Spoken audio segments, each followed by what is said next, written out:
Okay, this is a more detailed video I'm making for the guys on the Facebook for the MPS Owners Club. Basically what I've done is I've taken the old glove box thing that was out. Oh, it's actually quite warm. Let me just drop the windows a touch.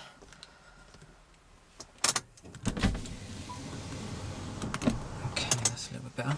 Yeah, so I took out the old glove box. Bought this mechanism off eBay, which used to hold the old sat nav as the optional extra you can get on these 6s. Bought it off the guy for I think it's about £40. Tried to use the motor running the power, because obviously you guys would know there used to be a switch on the other ones that said open and close here. Tried to use that, but that was just over complicated. Saw a guy on YouTube, he was saying he had to make up his own circuit board and everything, so that was just too much. I just went for the general wire up to the motor using a switch which I installed down here. So you've got the open and close, just a little rocker switch, and run all the wires in up through the dash and up to the motor. So let's have a look here. This is the dock here for my Samsung. Basically what I do is, with a really clever app called Tasker, I've set it up to recognise that I've docked it in the car with the dock here, and when I do that, it then, you should be able to see this, it activates it to start up tethering mode.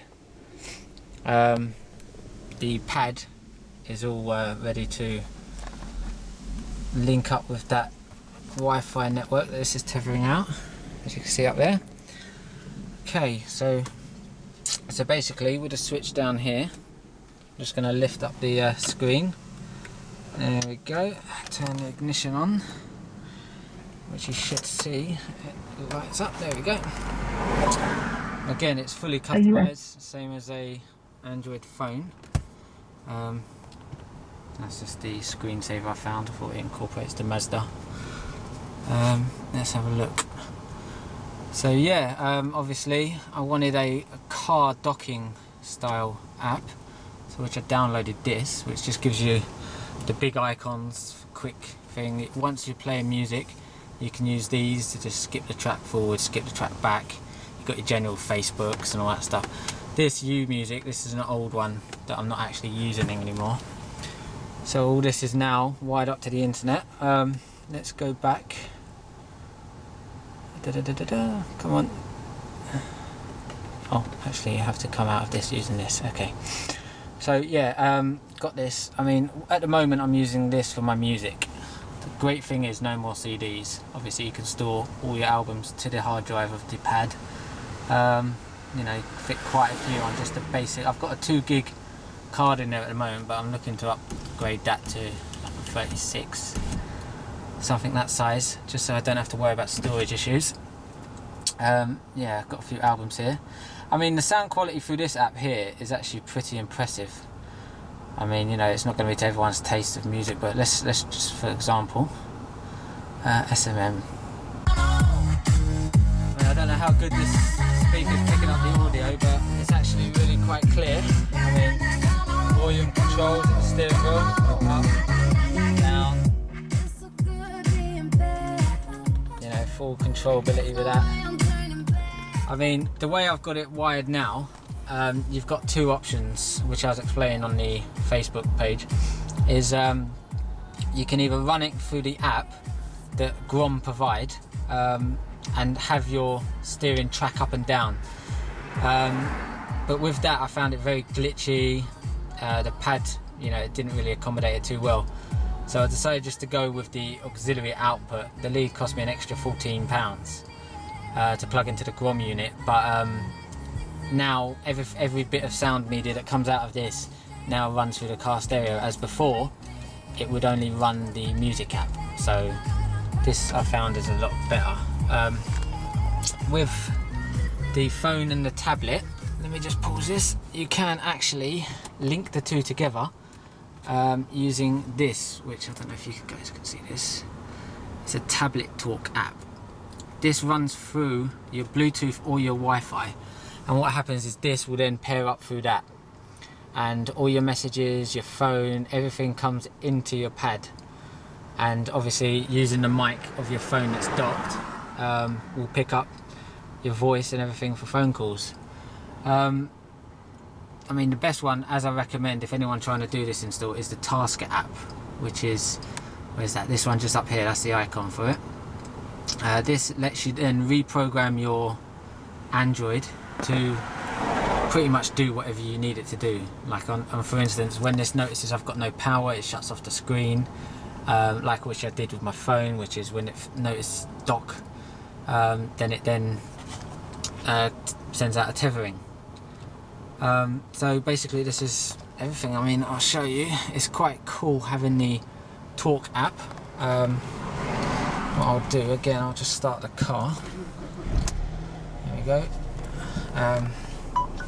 And what happens with the Talk, again, everyone who's got this on their Android will know that through a Bluetooth dongle that just goes just down here, it talks to the engine, tells it all its vital statistics, and I mean, this is the, how would I explain that? That's just the screen that I have with these options. So I've got my revs, my coolant level, my boost, 0 to 60 timer. Well, we've got volts over here, and then throttle position. I mean, you guys can set this up how you want it. I mean, you know, there's pages and pages that you can do. It's just endless play around with that. You know, it's all real time, as you can see. So there's me pressing the accelerator, but I believe you guys have mostly got this app anyway. So there we go, back up from this. What else is really cool about this? The actual thing of having digital radio. I mean, you've got your normal radio stations, but nowadays everybody's going digital, and the radio stations are all going digital.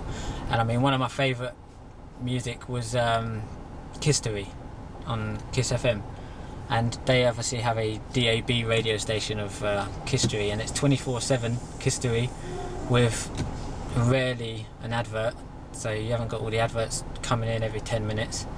And it's actually changed the way I listen. I mean, the other day I was listening to a radio station in LA, New York, and I do that through this thing here, which is called TuneIn Radio.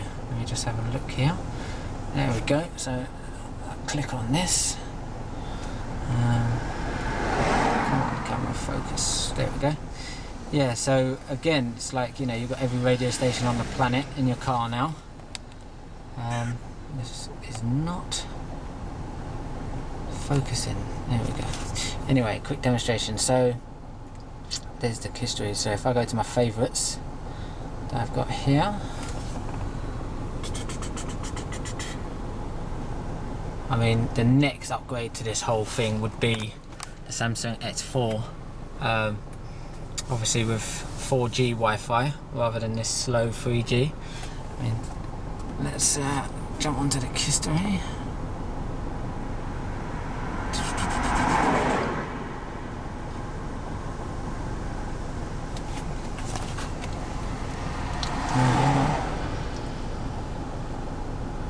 Yeah, it's all tethered, so let's have a look what's going on with this application.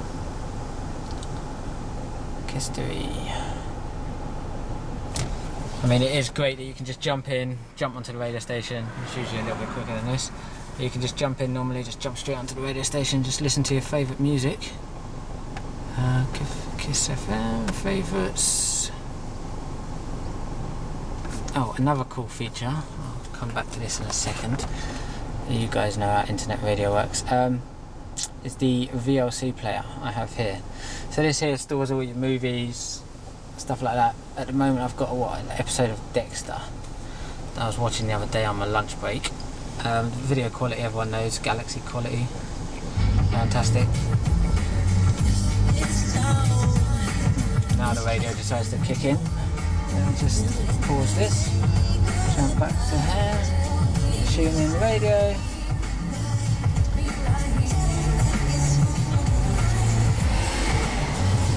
Stop this, there we go. So now VLC. Yeah, so again you can hear the audio in the car. It's good to see you taking the initiative, like any good sergeant should. You got my task back? You nailed it, bro. That's a great Wipe that program. stupid But grin off your face before Miller sees it. everyone knows that. So that's that. I mean, obviously, again, great thing to have in your car is YouTube.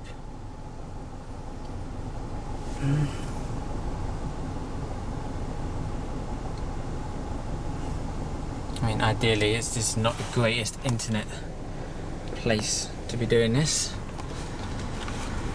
Here we go. So, this is my YouTube account.